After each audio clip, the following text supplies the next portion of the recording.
Here's a quick video of one of the yummy treats that we're making while we're stuck inside. So we've got some fresh made dough over here, made from the pizza, from the bread dough maker, and it's been rising for a good hour or so, and it's definitely ready to be patted out into a little pizza shape and baked.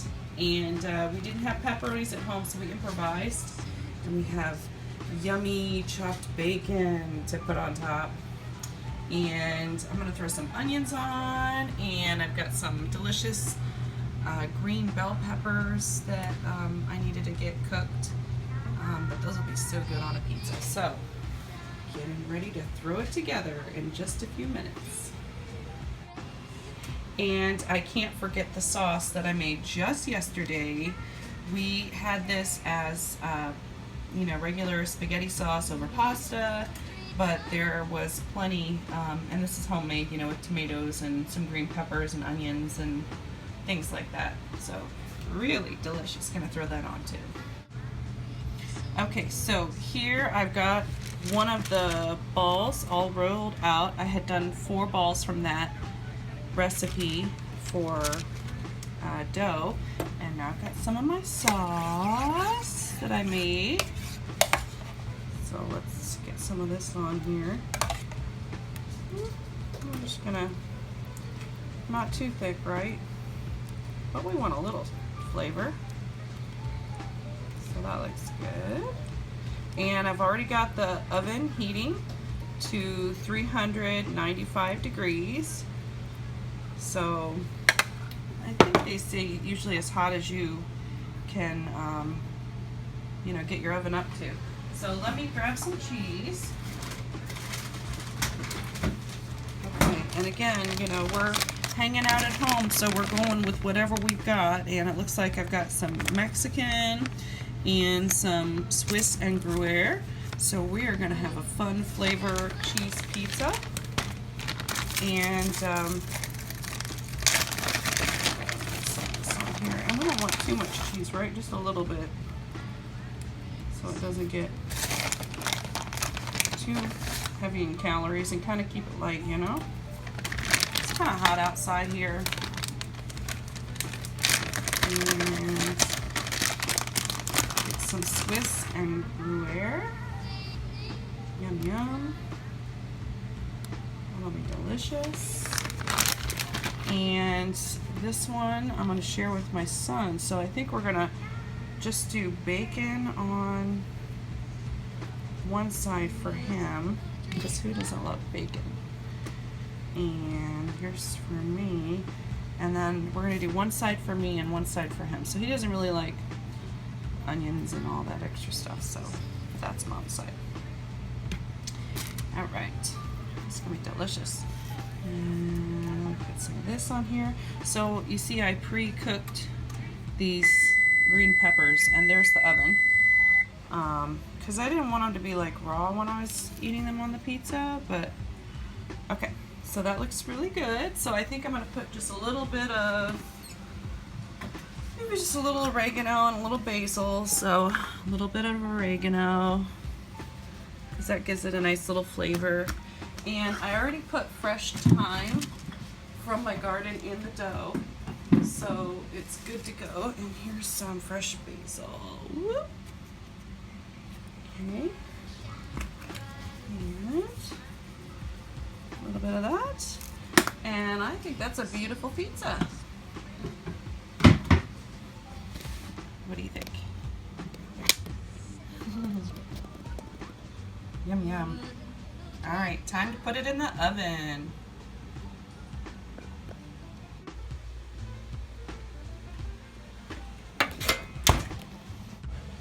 Okay, so I'm really not quite sure how long I'm gonna cook this thing for. I didn't look it up, but maybe like 10 or 15 minutes, and just make sure that I don't burn it. So see you then. So here's pizza number 2, and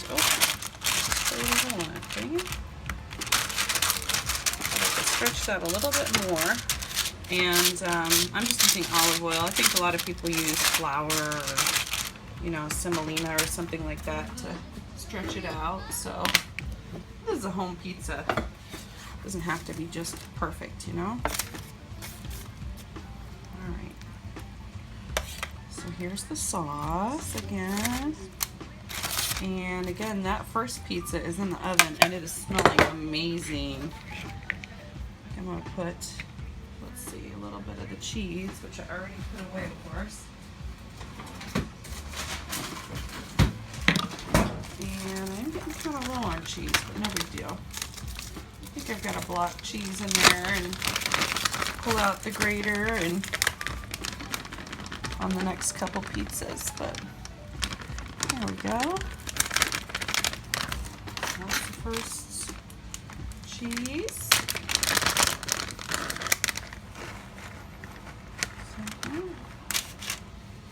Okay. That looks great. Okay. And again, I'm gonna get this, we're gonna finish off this bacon here.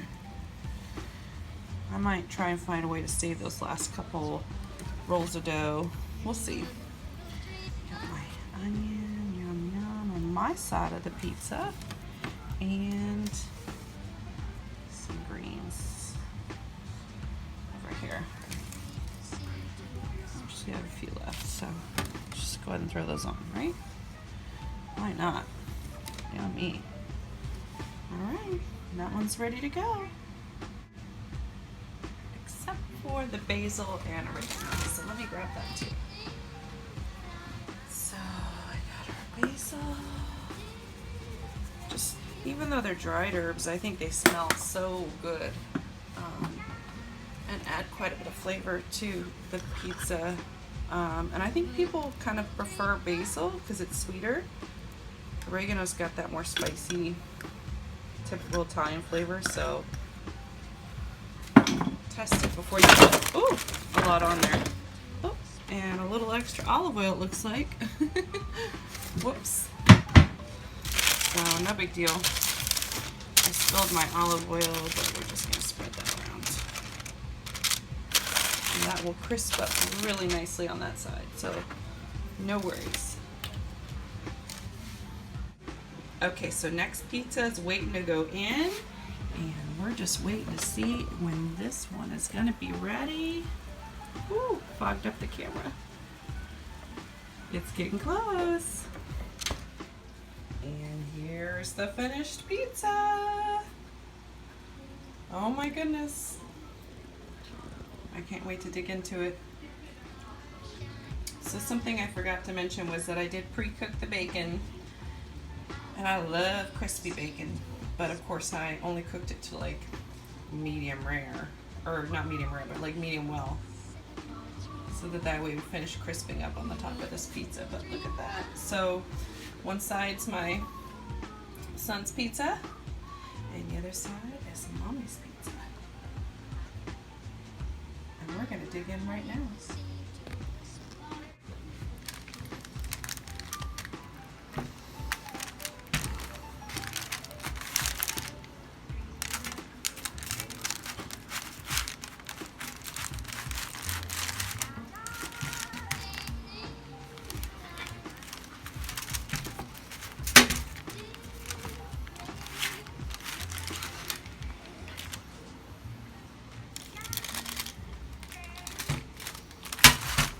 There it is. Bacon, sauce, onions and green peppers for Mom. There it is.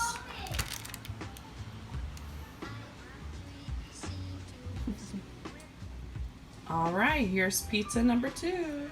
Still bubbling. Delicious.